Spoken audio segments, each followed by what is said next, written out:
bienvenidos. En primer lugar me presento, mi nombre es Alberto Mastandrea, yo soy profesor de la materia de Teoría y Técnica Impositiva 2 de la cátedra de Humberto Díez. En segundo lugar quiero agradecer la invitación que me hicieran los organizadores de este espacio, principalmente al doctor Rubén Arena y la doctora Carolina Calelo, quienes me han invitado precisamente para abordar el tema que hoy nos ocupa, que tiene que ver con el aporte solidario y extraordinario para ayudar a morigerar los aportes de la pandemia. Ustedes saben que este aporte, que desde mi perspectiva se trata de un verdadero tributo, se ha convertido en ley el pasado viernes 4 de diciembre. Hoy nos encontramos en pleno proceso de promulgación, estamos promediando el trámite de promulgación, con lo cual en los próximos días seguramente se estará publicando en el boletín oficial.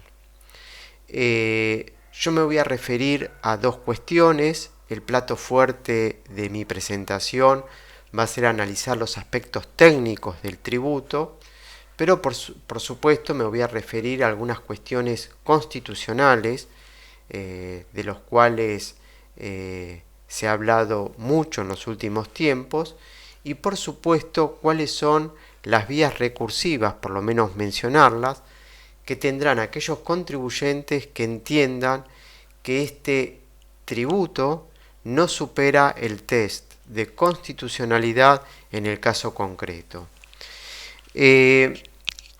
Este aporte solidario, para de alguna manera parafrasear el eufemismo con el que se lo ha designado, pero reitero, es un verdadero tributo, irrumpe en un momento muy especial de nuestra Argentina.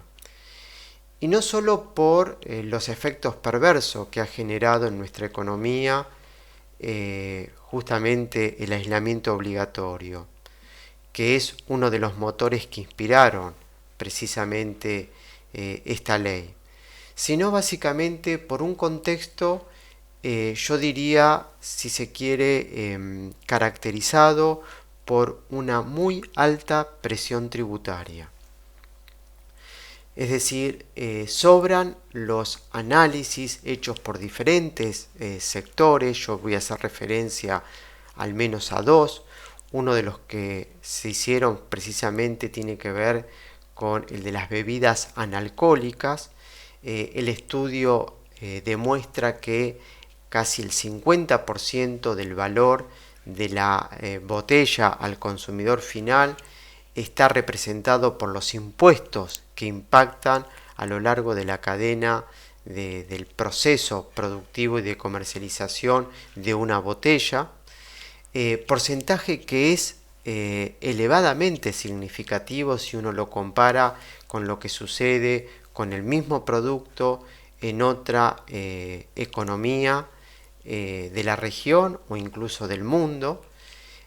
Lo mismo sucede con un estudio que ha hecho la Cámara Textil y que se ha centrado precisamente en el precio de una remera, llegando a la conclusión de que el 50,3% del precio de una remera está representado por los impuestos que impacta a lo largo de la cadena de producción, comercialización del producto. También pone de manifiesto que es un porcentaje muy significativo en relación a lo que está sucediendo en otra parte del mundo. Y a esto se le agrega un estudio que también recientemente se acaba de publicar, en este caso llevado a cabo por el Banco Mundial. Este es un estudio de este año también, del año 2020, en donde en una publicación periódica que suele emitir el Banco Mundial, que es el Doing Business, pone de manifiesto que Argentina ocupa el puesto 189 en un total de 190 países económicamente activos que se han analizado, y este puesto pone de manifiesto que es uno de los países de más alta presión tributaria, es decir, el número 1 es el de menor presión tributaria, el de 190 es el de más alta presión tributaria y Argentina está situado en el puesto 189. Entonces, en este contexto donde Argentina de alguna manera se presenta no solo como el país en la región de más alta presión tributaria, sino como el país, uno de los países en el mundo de mayor presión fiscal, bueno, irrumpe este nuevo tributo, un nuevo tributo que, como vamos a ver, es altamente significativo para determinados patrimonios, obviamente para los patrimonios alcanzados, no solo por la progresividad que manifiesta, sino también por las alícuotas que define tanto para los bienes que estén radicados en el país como por los bienes que están radicados en el exterior. A esto también no debemos olvidar que en el 2019 este gobierno ha promulgado la Ley de Solidaridad, ley que implicó precisamente la creación de nuevos impuestos y la suba de muchos otros, principalmente al que me voy a referir tiene que ver con el impuesto sobre los bienes personales, un impuesto que en pocos meses pasó de una alícuota del 0,25 al 1,25 para los bienes del país y al 2,25 para los bienes que están situados en el exterior, en la medida que las personas humanas titulares de esos bienes no estuvieran dispuestas a repatriar el 5% de los activos financieros siempre que tuviera ese tipo de activos en el exterior. Es decir, del 0,25% al 2,25%. Esto implicó ya en el mes de diciembre 2019 un alza de impuestos que impactaron en las personas humanas de manera muy importante. Bueno, y en este contexto, como les dije, es que estamos analizando el nuevo tributo que se lo denominó aporte solidario. Bueno, dicho esto, básicamente, como les comenté, la agenda son los dos temas que estamos viendo en pantalla.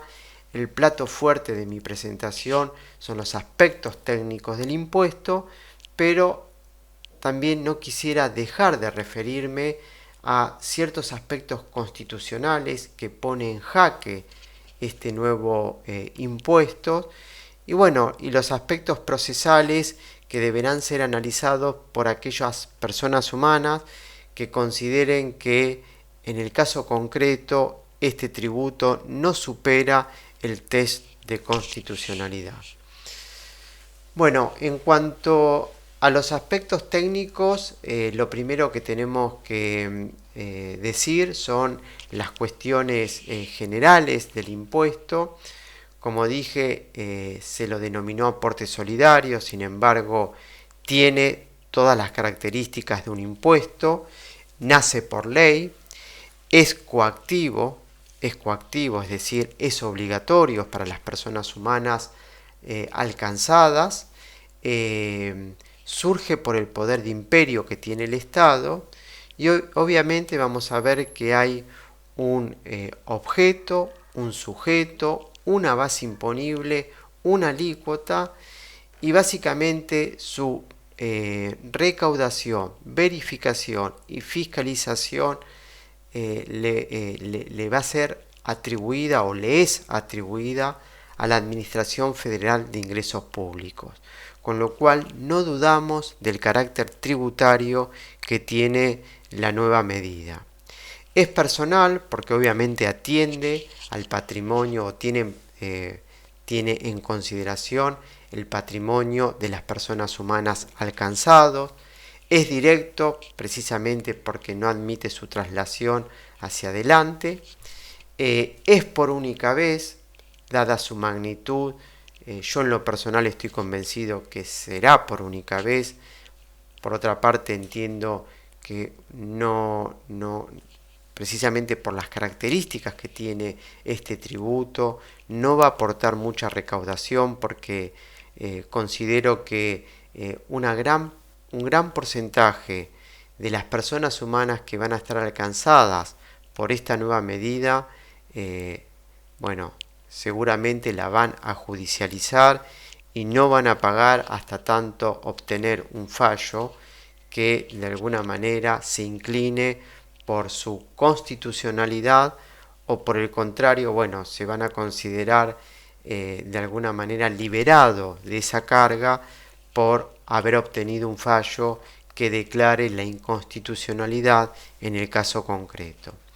Es progresivo por las alícuotas que define, que vamos a verla.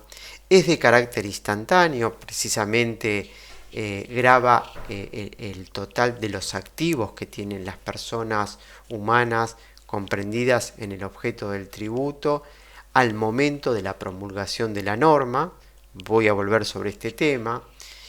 Y de alguna manera respeta un principio que podemos denominar de universalidad, es decir, comprende tanto los activos productivos como aquellos que no están afectados a la obtención de riqueza. Y por otra parte, a diferencia de lo que acontece con el impuesto sobre los bienes personales, es universal porque no ha contemplado ningún tipo de exención.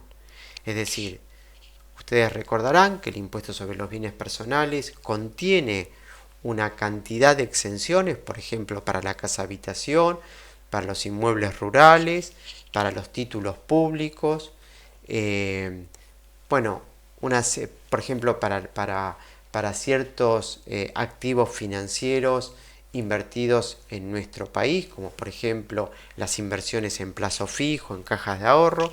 Sin embargo, este impuesto, denominado impuesto a la riqueza, no ha consagrado ni ha contemplado exención alguna. Por eso se habla de que es un impuesto del tipo universal.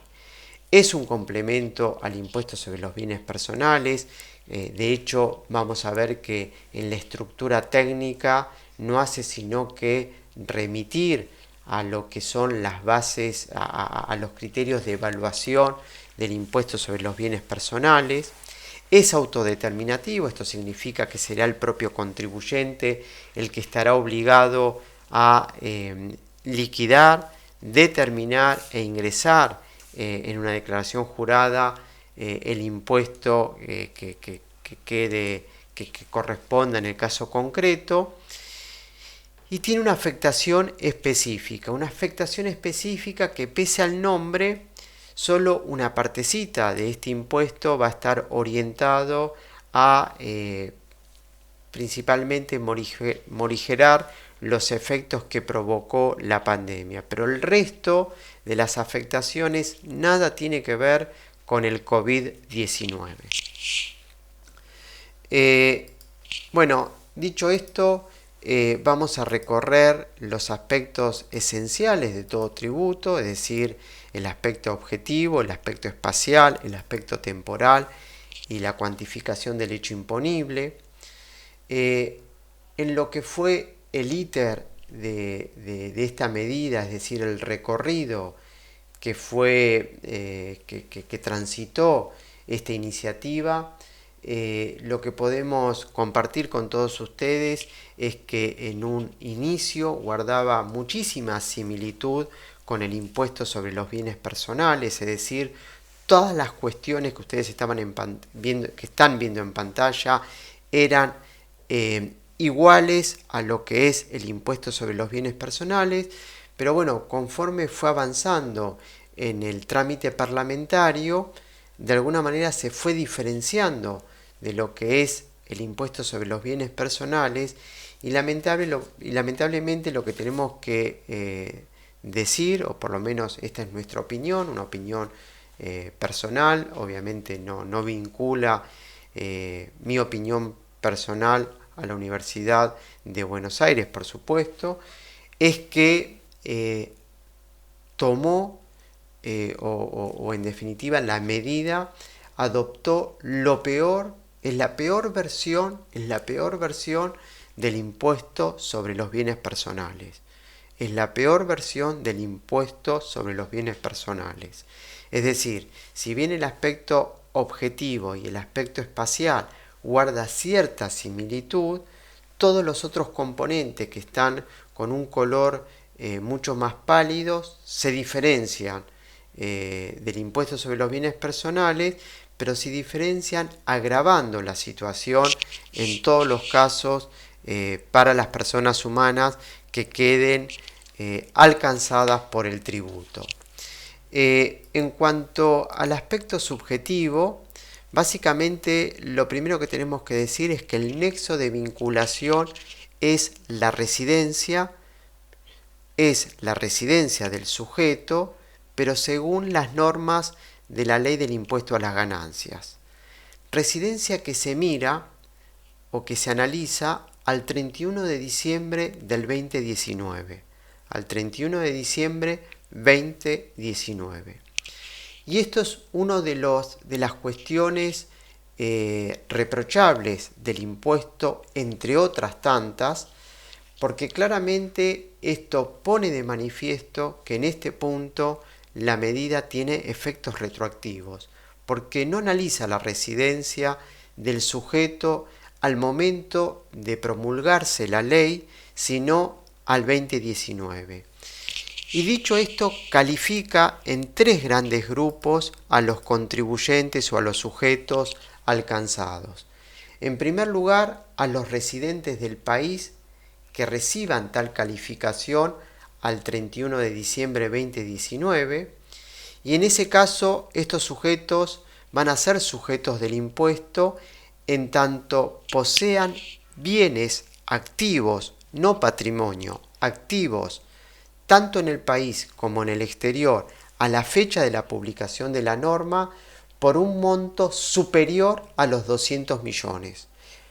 Esto significa que si soy residente del país al 31 de diciembre de 2019, aun cuando haya perdido la residencia con posterioridad, incluso con anterioridad a la promulgación de la ley, pero a la fecha de la promulgación de la norma, mis activos tienen una evaluación total superior a los 200 millones de pesos, esta norma me denomina sujeto del impuesto. Lo cual, si yo perdí la residencia con posterioridad al 31 de diciembre de 2019, pero con anterioridad a la promulgación de la norma, esta medida, como anticipé, tiene efectos retroactivos con el reproche que ello significa. Después, una segunda categoría es la de los no residentes del país al 31 de diciembre 2019. Porque si yo soy un sujeto no residente en el país al 31 de diciembre del 2019, tendré que analizar los bienes que tengo en el país al momento de la promulgación de la norma. Si los bienes que tengo en el país al momento de la promulgación de la norma tienen una evaluación que superan los 200 millones de pesos, y ahora vamos a ver cómo se evalúan, bueno, seré sujeto del impuesto, pero la sujeción se circunscribe al total de bienes que tengo en el país. Y después se crea una tercera categoría de sujetos que se refieren a los sujetos que, no siendo residentes en el país, al 31 de diciembre 2019, tengo la categoría o la calidad de nacional argentino.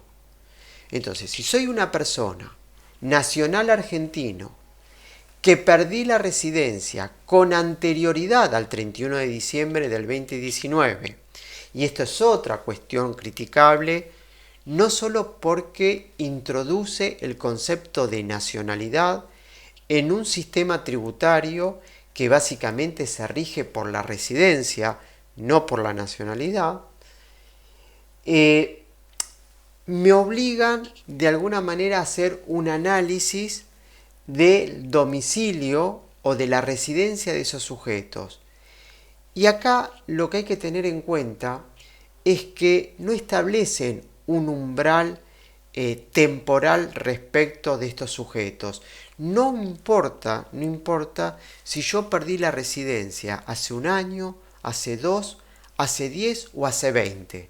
Si yo hace 20 años perdí la residencia argentina, hace 20 años que, por ejemplo, resido en los Estados Unidos, o mejor dicho, justamente la residencia en los Estados Unidos no es el mejor ejemplo. Por ejemplo, resido en un país como Paraguay hace 20 años. Pero soy nacional argentino. Bueno, es muy probable que me encuentre alcanzado por el tributo. ¿Por qué? Bueno, precisamente porque se establece que si yo no tenía la residencia el 31 de diciembre del 2019, pero soy nacional argentino, y a esa fecha, al 31 de diciembre de 2019, me encuentro residiendo o domiciliado en un país que para la Argentina es un país no cooperante o una jurisdicción de baja o nula tributación, y mis activos, tanto en el país como en el exterior, superan los 200 millones de pesos, bueno, entonces en ese caso soy un sujeto obligado al pago de este tributo.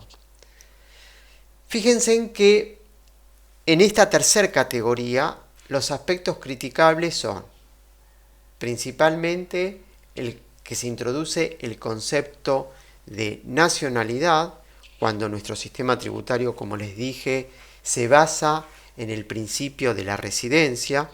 Ustedes saben que el nexo de vinculación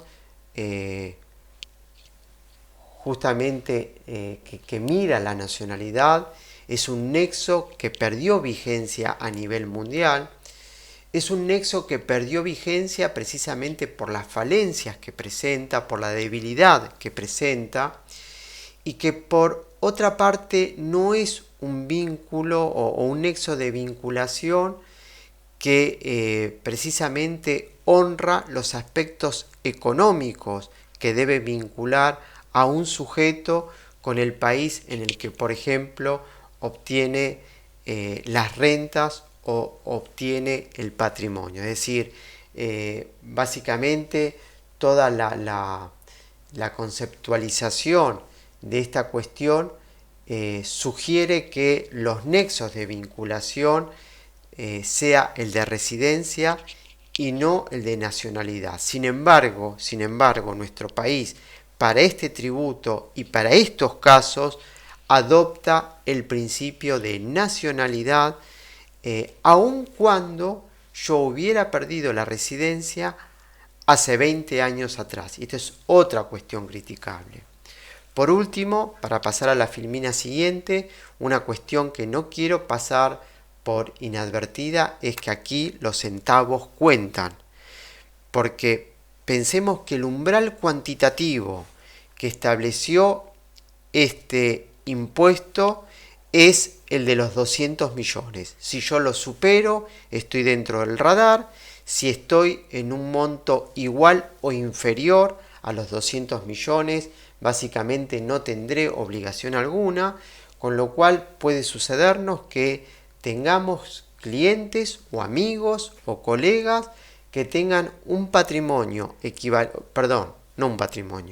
un total de activos o de bienes igual superior a los 200 millones de pesos, por ejemplo, 200 millones un centavo, y en ese caso vamos a estar comprendidos dentro del radar del tributo. Bueno, como les dije, en esta tercera categoría lo que importa es la nacionalidad, y también lo que importa, además del límite cuantitativo, es si estoy residiendo o estoy domiciliado al 31 de diciembre 2019 en un país no cooperante o en un país de baja o nula tributación según las normas del impuesto a las ganancias. Y para estas normas, ¿qué se considera un país no cooperante? Y bueno, para analizar qué se entiende por país no cooperante, debemos remitirnos al artículo 19 de la Ley del Impuesto a las Ganancias, que es complementada por el artículo 24 de su decreto reglamentario, que establece precisamente que un país no cooperante para este tributo es aquel en el que precisamente no posee con nuestro país un acuerdo de intercambio de información amplio, con cláusula amplia, y que aún para el caso de tenerlo, precisamente el país no esté cumpliendo efectivamente con el intercambio de información. Y por supuesto lo que hace el decreto reglamentario, y más precisamente el artículo 24 del decreto reglamentario, es un listado positivo de los países que quedan comprendidos dentro de la conceptualización de países no cooperantes. Y dentro de ellos encontramos en la región países como Bolivia, Perú o Paraguay, que son considerados países no cooperantes. De manera que si yo soy un nacional argentino que hace muchos años tiene residencia o tiene domicilio en países como Bolivia, Perú o Paraguay, bueno, puedo quedar comprendido en el radar de este tributo si el total de activos que tengo, tanto en el país como en el exterior, supera el monto de los 200 millones de pesos. Y lo mismo acontece si soy un nacional que estoy domiciliado o radicado en una jurisdicción de baja o nula tributación. Y para entender que se considera una jurisdicción de baja o nula tributación, tengo que remitirme al artículo 20 de la Ley del Impuesto a las Ganancias o a su artículo 25 del decreto reglamentario, que establece que precisamente se considera como tal los países, dominio, jurisdicción, territorio o estado que disponga una tributación máxima a la renta empresaria inferior al 15%. Es decir, si bien yo estoy analizando qué es lo que sucede con las personas humanas, bueno, aún en ese supuesto, para determinar si estoy en presencia de una jurisdicción de baja o nula tributación, lo que debo analizar es la alícuota con la que se grava la renta empresaria. Y si la alícuota con la que se grava en el régimen general es inferior al 15%, bueno, en ese caso estaré en presencia de una jurisdicción de baja o de nula tributación. Y los ejemplos que aparecen son Hungría, Irlanda o Suiza. Bueno, dicho esto, la filmina siguiente intenta esquematizar de alguna manera todo el andamiaje normativo que acabamos de mencionar para hacerlo en un gráfico muy sencillo. Entonces, lo primero que me tengo que preguntar es si soy residente argentino al 31 de diciembre de 2019. Si lo soy, la siguiente pregunta que me tengo que hacer es si ese residente argentino al 31 de diciembre de 2019, con los efectos retroactivos que esto provoca y con el reproche que esto trae aparejado, tiene bienes en el país y en el exterior superior a 200 millones de pesos, obviamente medidos al momento de la promulgación de la norma. Si la respuesta a este interrogante es sí, entonces me convierto en sujeto del impuesto. Si es no, entonces, bueno, tengo suerte y no quedé comprendido en el radar del tributo. Ahora, si es residente argentino, frente a la pregunta si soy residente argentino al 31 de diciembre de 2019, la respuesta es no, tengo que seguir analizando. Y la siguiente pregunta que me tengo que hacer es, ese sujeto que no era residente en el país al 31 de diciembre de 2019 es nacional argentino? Si la respuesta es sí, tengo que analizar si al 31 de diciembre de 2019 ese sujeto estaba domiciliado o era residente en un país de baja o nula tributación o en un país no cooperante al 31 de diciembre 2019. Si la respuesta es sí, por ejemplo, porque resido en Paraguay, tengo que seguir analizando. ¿Qué tengo que seguir analizando? Bueno, tendré que seguir analizando justamente el total de activos que tiene este sujeto, tanto en el país como en el exterior. Ahora, si la respuesta a este interrogante se responde por la negativa, entonces no es sujeto. Ahora, vuelvo a la respuesta alternativa que recibía este interrogante vinculado a si era nacional argentino. Si la respuesta es no, lo que tengo que analizar es si ese sujeto que no es residente al 31 de diciembre 2019 en nuestro país y que tampoco es nacional argentino, si posee en nuestro país, a la fecha de la promulgación de la norma, que todavía no sabemos qué día es, porque precisamente a la fecha en la que estamos editando este video, la norma todavía no se publicó. Bueno, si ese sujeto tiene activos en nuestro país por un monto superior a los 200 millones, bueno, será sujeto del impuesto. De lo contrario, quedó fuera del radar. Dicho esto, otro esquema que quiero presentar para que no quepan dudas es que yo voy a estar pivoteando entre dos fechas. Una fecha es para medir la residencia, que como les dije es la del 31 de diciembre 2019.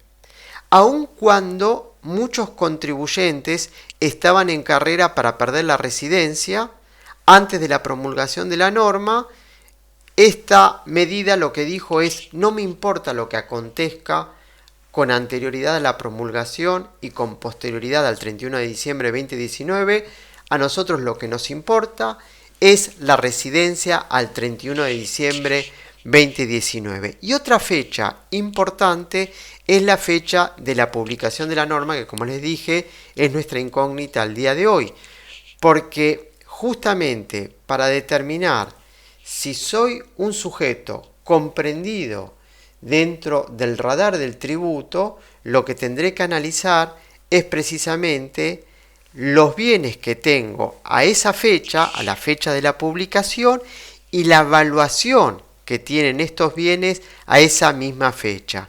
Y en tanto la evaluación de esos bienes supere la suma de los 200 millones, ahí es donde de alguna manera quedo comprendido en la calidad de sujeto del impuesto. Por lo tanto, estas dos fechas son cruciales para determinar el aspecto cuantitativo el aspecto subjetivo de la obligación tributaria.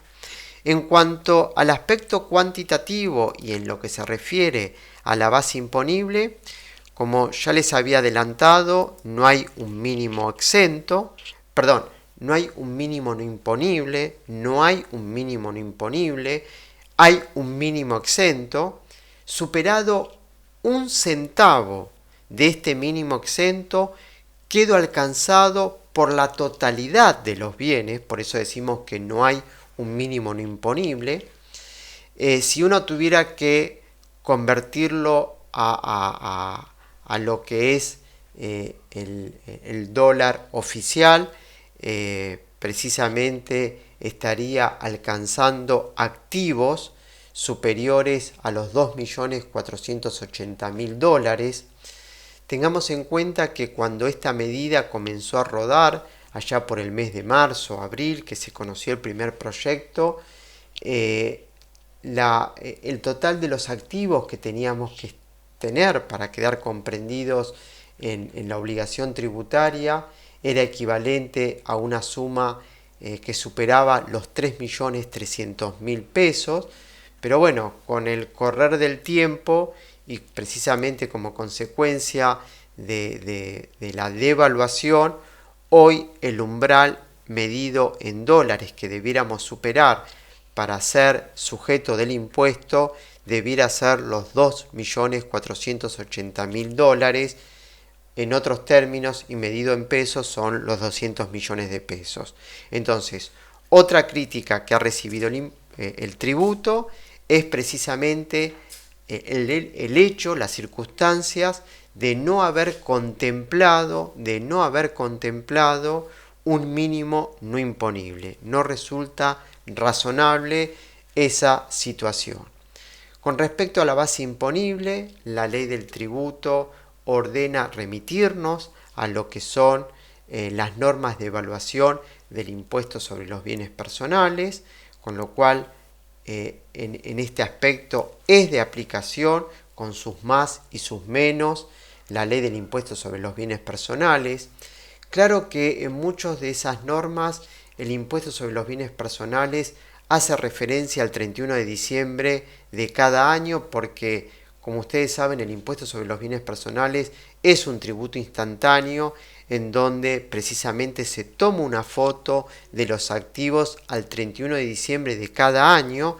Por lo tanto, a lo largo de la ley y su decreto reglamentario se reitera esta fecha, pero para este impuesto, como el perfeccionamiento del hecho imponible se verifica el día de su publicación, el día de la publicación de la norma, y seguramente se va a publicar en los próximos días, no vamos a llegar al 31 de diciembre, lamentablemente estas cuestiones que hacen referencia al 31 de diciembre van a tener que ser saneadas por el decreto reglamentario de este tributo, porque precisamente se va a tener que readecuar la normativa del impuesto sobre los bienes personales, que en esencia fue creada para gravar los activos al 31 de diciembre, para un impuesto cuya foto instantánea va a ser la de un día previo al 31 de diciembre 2020. Que esto, sin lugar a duda, constituye otra crítica del impuesto. Y acá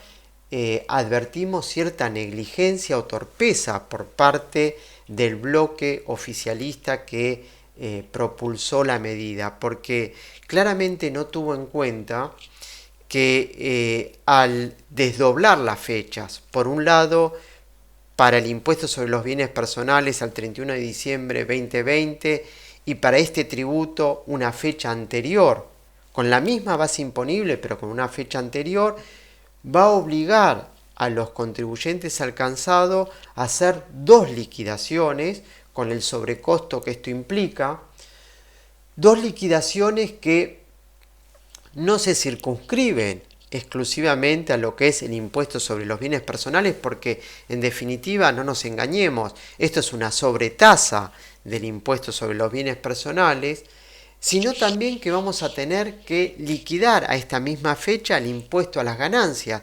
¿Y por qué voy a tener que liquidar el impuesto a las ganancias? Y bueno, para determinar a esta fecha, que hoy por hoy las desconocemos, cuál es la disponibilidad en caja no bancarizada que tiene este contribuyente. Porque ustedes saben que la posición de caja recién la conozco cuando liquido el impuesto a las ganancias. Por lo tanto, yo voy a tener que de alguna manera liquidar el impuesto a las ganancias para determinar cuál es la posición de caja que tenga el contribuyente a la fecha en la que se publique la norma. Como anticipé, no deduce mínimo no imponible alguno y básicamente también esto se los adelanté, que es otra crítica que ha recibido el impuesto porque obviamente impacta en el corazón productivo, o mejor dicho, de los bienes que están sometidos a la producción, porque como no exime bien alguno, quedan comprendidos tanto los bienes que están sometidos a un proceso productivo como aquellos que no lo están.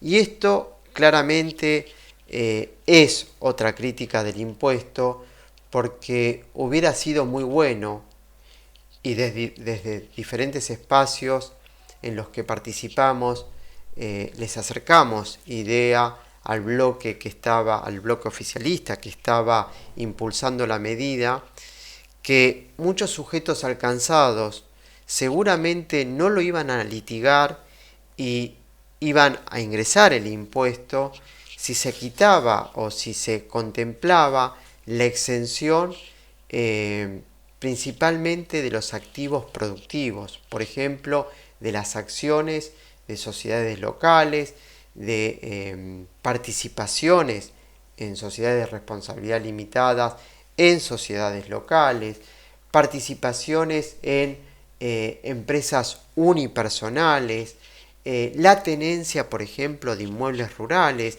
es decir, cuestiones que básicamente lo que va a afectar es el aparato productivo de nuestro país.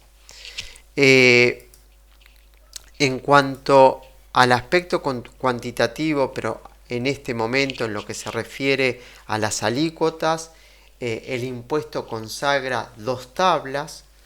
Una tabla que es la que está a la izquierda de mi pantalla, la primera, es la que toma en consideración para determinar el impuesto que recae sobre los bienes que están radicados en nuestro país, sobre los bienes que están radicados en nuestro país y sobre los bienes que están radicados en el exterior, en la medida que el sujeto estuviera de alguna manera dispuesto a repatriar un monto equivalente al 30% de las tenencias de activos financieros en el exterior.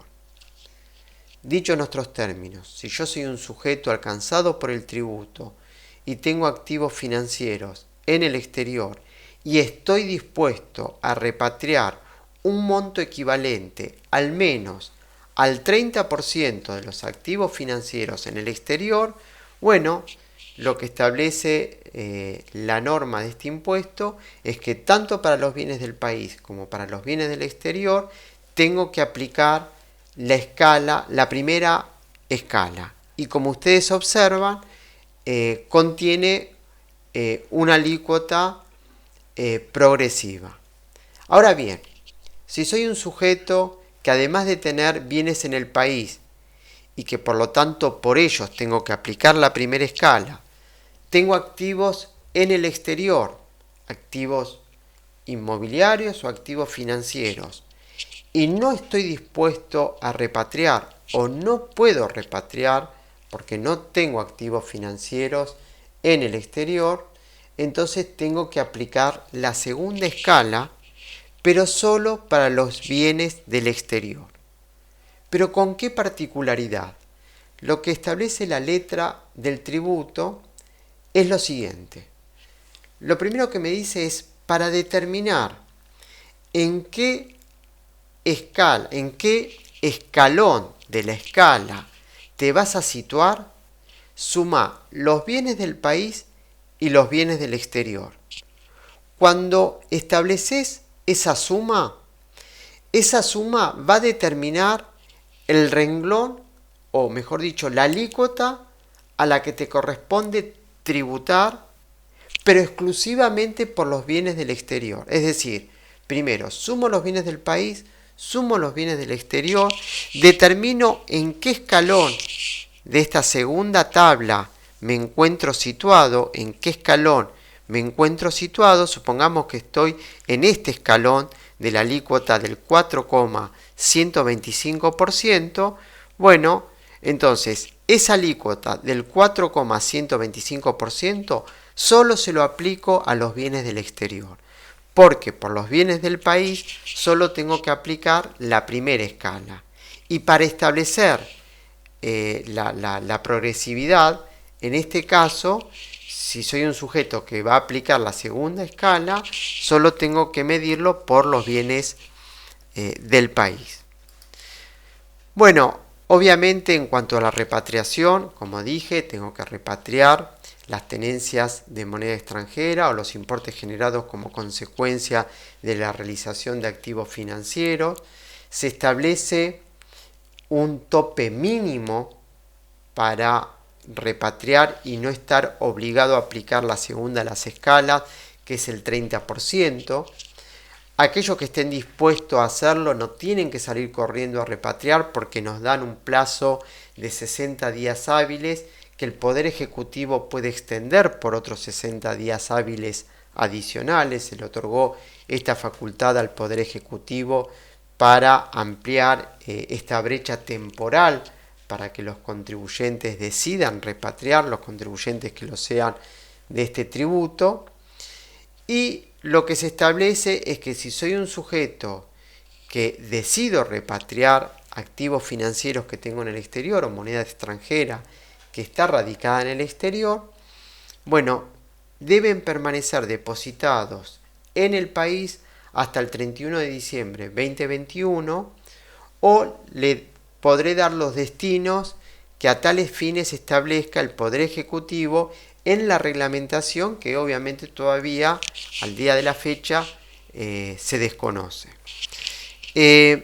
Algo que también ha sido muy criticado por la medida es que pretende gravar los aportes realizados a los trusts, fideicomisos o fundaciones de interés privado y cualquier estructura similar, cualquiera sea la estructura de este trust, es decir, aun cuando sea irrevocable. Queda claro que cuando uno constituyó un trust revocable, es lógico que alguien tribute por los activos que están depositados en ese trust revocable. No lo es así, no es lógico que nos obliguen a tributar por los aportes que hicimos a los trusts irrevocables. Y esto es así porque justamente como su nombre lo indica, se trata de un trust irrevocable, se trata de aportes en relación a los cuales me desapoderé definitivamente y por lo tanto ya no tengo esa capacidad contributiva que tenía previo al aporte, con lo cual claramente esta medida también es muy probable que se judicialice si es que el fisco intenta que aquellos que han hecho aportes a los trusts irrevocables paguen el impuesto considerando esas sumas aportadas. Estoy seguro que esta va a ser otra de las cuestiones debatidas en el ámbito judicial. También hay un artículo 9 que establece una medida antielusiva. Este artículo 9 establece que todas las disposiciones de bienes que hubieran hecho los sujetos alcanzados durante los últimos 180 días previo a la promulgación van a ser analizados por el fisco, y si el fisco observara que esta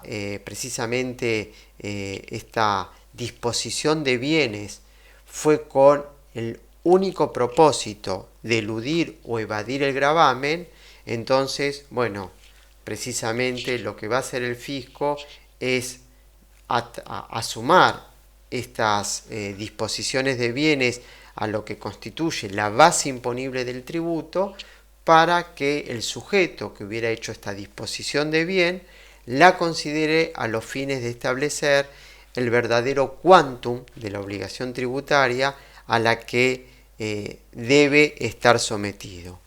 Claramente esto será un aspecto que deberá observar el fisco. Si yo dispuse de los bienes de buena fe o básicamente contemplando la normativa aplicable y el motivo que básicamente me movilizó a hacer esa disposición de bienes son ajenos a precisamente eludir o evadir el gravamen, claramente si el fisco no actúa arbitrariamente, lo deberá respetar. y si no lo respeta, bueno, seguramente será otro aspecto del impuesto que será judicializado. Bueno, dicho esto, quiero básicamente, ya el tiempo está agotado, pero quiero aludir a algunas cuestiones que hacen a los aspectos constitucionales del gravamen y algunas cuestiones procesales para aquellos que entiendan que en el caso concreto este tributo no supera el test de constitucionalidad. Y bueno, ustedes sabrán que a lo largo de que se iba gestando este proyecto, ya toda la doctrina iba poniendo de manifiesto que la medida tenía serios cuestionamientos constitucionales, y así se lo hicimos ver al grupo que estaba trabajando. Sin embargo, claramente desoyeron todos estos cuestionamientos constitucionales, y es lamentable porque al fin del día esto va a repercutir sobre lo que efectivamente se recaude de este tributo, que dicho sea de paso, las estimaciones que tiene el fisco es que los obligados por la medida serán un número muy cercano a los 12.000 contribuyentes, está entre 11.000 y 12.000 contribuyentes, y que la recaudación teórica del impuesto se estima en una suma cercana a los 300.000 millones de pesos, que para que ustedes puedan de alguna manera tener una exacta dimensión de lo que representa la cifra, es casi el 50% de lo que es la recaudación mensual de nuestro país, es decir, es una suma significativa, pero lamentablemente lo que vaticinamos desde diversos ámbitos es que será muy poco lo que se recaude, precisamente por los cuestionamientos constitucionales que tiene el tributo. Claramente todos los principios que ustedes están viendo en pantalla son los principios que se están debatiendo respecto de este impuesto. Creo que el más importante es el principio de no confiscatoriedad, porque es transversal para cualquiera de las situaciones que uno analice. Ustedes saben que, de acuerdo a una jurisprudencia muy consolidada en nuestra Suprema Corte, un tributo patrimonial es confiscatorio cuando amputa una parte sustancial de la renta o del patrimonio del sujeto que está siendo afectado por el tributo. Es decir, la confiscatoriedad, aún en los impuestos patrimoniales, debe medirse por la renta que proporciona en nuestro caso, el activo sometido al gravamen. Y como precisamente la confiscatoriedad mide cuánto el impuesto está afectando a la renta que proporciona esos bienes, claramente esto va a ser una cuestión de hechos y de prueba. La prueba debe ser clara, precisa y concluyente para básicamente acreditar la confiscatoriedad del tributo. Es decir, acá quien alegue la confiscatoriedad tendrá que acreditarla. La acreditación de la confiscatoriedad no es un aspecto sencillo, se deben analizar una serie de cuestiones, porque bueno, se debate si la confiscatoriedad debo medirla a través de la renta real o la renta potencial. En algunos precedentes de nuestra Corte Suprema consideró que no solo hay que tener en cuenta la renta real, sino la renta potencial de los bienes que están sometidos al gravamen, básicamente cuando precisamente se está analizando bienes que no están sometidos a un proceso productivo, como puede ser la casa habitación o un ahorro en dólares que lo tenga en cuentas a la vista o que lo tenga en caja de seguridad. Bueno, ¿cuál es la renta que debe considerarse en esos bienes que precisamente no generan una renta real?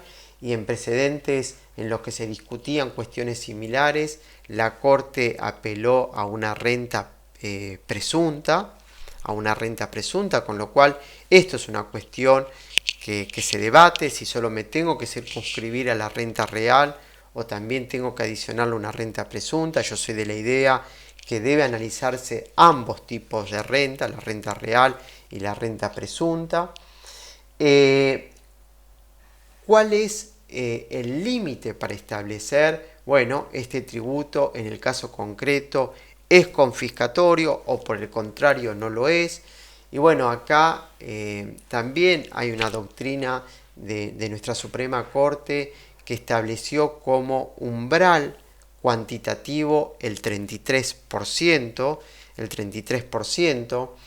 Este 33% también dejó entrever que podía variar, de hecho en algún momento varió, pero luego retomó la misma senda y consolidó, como dije, la doctrina del 33%, aunque en otros países del mundo en el que se discute para los impuestos patrimoniales la confiscatoriedad, toman porcentajes tales como el 50% de la renta, ¿sí? Siempre hablamos de la renta, del patrimonio, o mejor dicho, en este caso, del activo sometido al gravamen. En tanto, este impuesto supere el 50% de la renta que generan los bienes alcanzados, bueno, podría acreditar la confiscatoriedad. Y en muchos casos, en muchos de nuestros clientes que quedan alcanzados por la medida, advertimos que en la mayoría se torna confiscatorio, porque la otra pregunta que sobreviene es cómo medir en cuanto a los tributos, si lo tengo que medir aisladamente, si lo tengo que sumar con otros impuestos. No nos caben dudas que debe adicionarse el impuesto sobre los bienes personales, porque claramente estamos hablando del mismo gravamen.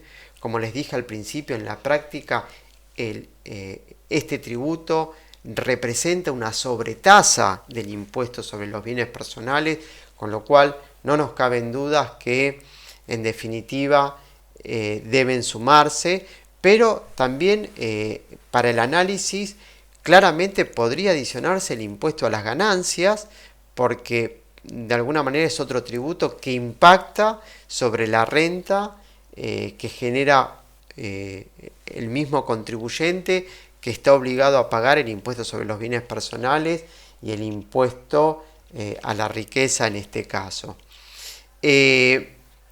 Obviamente afecta a la seguridad jurídica. Ustedes recordarán que hace unos años se nos había prometido que el impuesto sobre los bienes personales iba a derogarse, y apenas hace 16 meses atrás la alícuota del impuesto sobre los bienes personales era del 0,25, que luego pasó al 0,75, luego trepó al 1,25 y para los bienes del país al 2,25. Entonces, desde un contexto donde se iba a derogar el impuesto sobre los bienes personales a otro donde para los bienes del exterior quedan alcanzados al 2,25%, lamentablemente no podemos hablar de seguridad jurídica.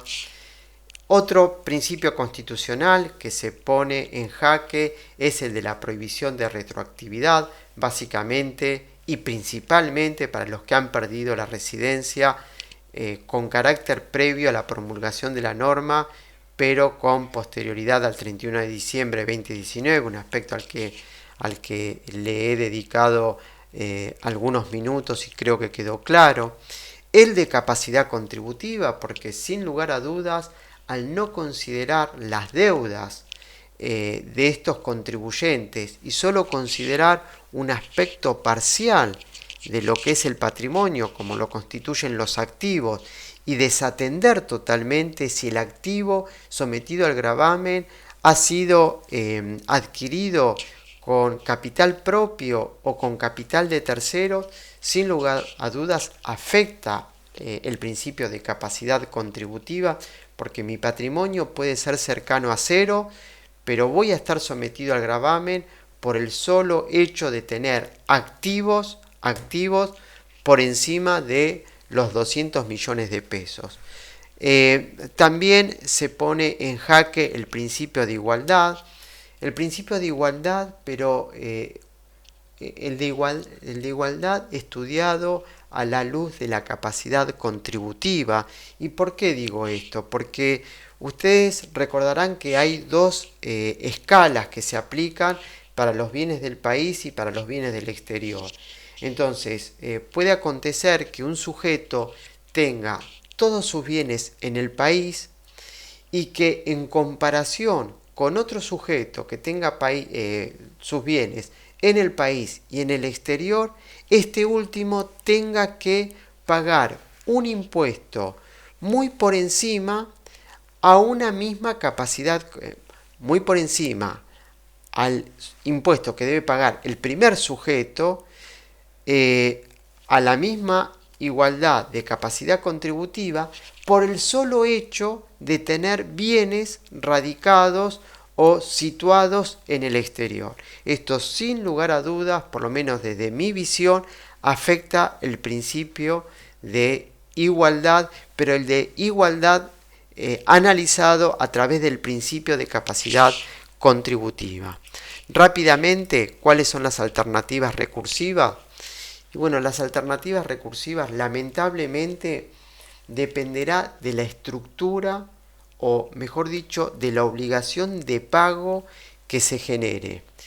Los contextos serán muy diferentes si se trata, o mejor dicho, si nos obligan a hacer un pago a cuenta, así directamente vamos a un contexto en el que tengamos que presentar declaración jurada y pagar el 100% de la obligación tributaria.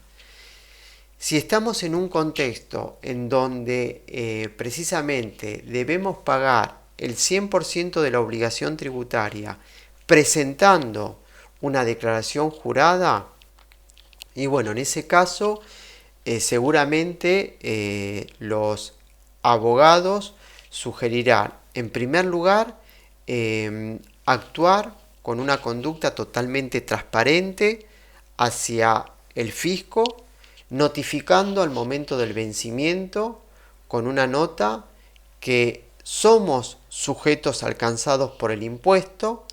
No obstante, a partir del análisis particular en el caso concreto, en tanto se vea vulnerado algún principio tutelado constitucionalmente, bueno, manifestar que el impuesto no se va a ingresar.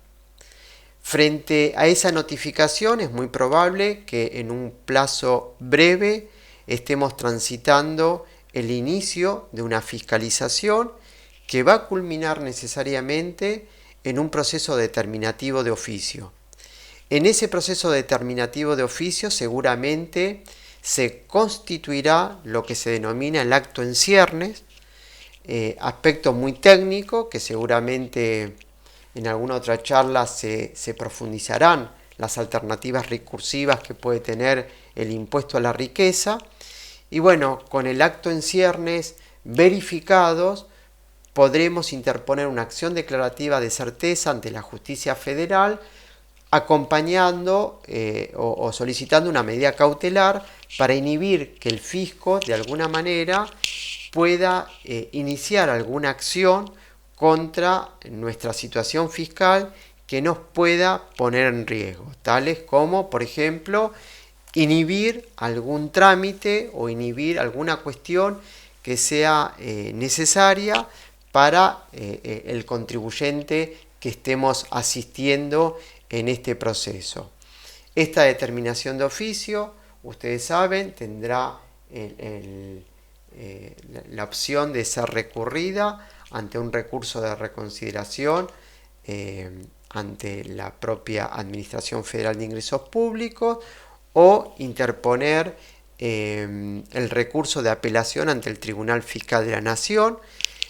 Ustedes saben que un aspecto a considerar es que el Tribunal Fiscal de la Nación no puede declarar la inconstitucionalidad de la norma, salvo que la Corte Suprema lo hiciera en un caso previo, en cuyo caso, bueno, sí el Tribunal Fiscal de la Nación puede de alguna manera, con un fallo de la Corte Suprema previo, declarar la inconstitucionalidad en el caso concreto. Como les dije, y ya sí para finalizar a modo de conclusión, tenemos que analizar la imposición global, considerando tanto la renta real y la renta potencial, analizar el caso concreto para determinar si en ese caso concreto se vulneran o no principios constitucionales que son aplicables estrictamente en nuestra materia, en lo que se refiere a los impuestos. Y bueno, si observamos que algún principio constitucional se pone en jaque en el caso concreto, tomar la decisión de ingresar o, por el contrario, considerar que en nuestro caso concreto se trata de un tributo que no supera el test de constitucionalidad. Pese al esfuerzo por parte del oficialismo de considerar que no se trata de un impuesto, de hecho nuestro presidente, el doctor Alberto Fernández, en una entrevista defendió el aporte extraordinario y textualmente dijo, si fuera un impuesto, que para nosotros lo es, sería inconstitucional. Es decir, el presidente sostiene que si uno pudiera acreditar que estamos frente a un impuesto, obviamente sería inconstitucional por no respetar las garantías constitucionales a las que nos hemos referido. Y esto es lo que el presidente dijo. Pero yo quiero compartirles un video que dura solo 2 minutos, en donde yo creo que el presidente en esa entrevista manifiesta su verdadero sentir respecto de esta medida. Quiero compartir el video. Y si no por así tendremos que corregirlo, porque el objetivo nuestro es que los jubilados no pierdan frente a la inflación. Pero lo que digo es, en realidad nosotros tenemos un país que hemos recibido en una situación calamitosa. Y sobre llovido mojado, vino la pandemia. Bueno, esto nos afecta a todos. Ahora en esos términos tenemos que cuidar el ingreso de los jubilados, y el ingreso de los jubilados lo hemos cuidado.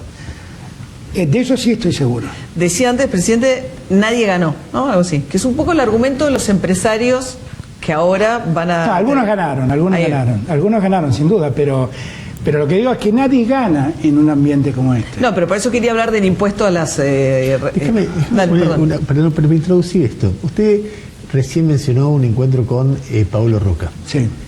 Paolo Roca es un empresario muy importante de la Argentina y le iba a preguntar su opinión. Hubo un conflicto en el comienzo de la pandemia con el grupo Techint.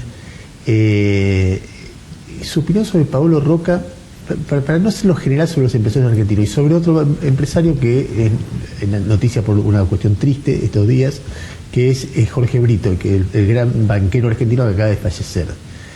Que lo último que hizo antes de morir públicamente fue cuestionar el impuesto a la riqueza, es decir, que se venía una rebelión fiscal.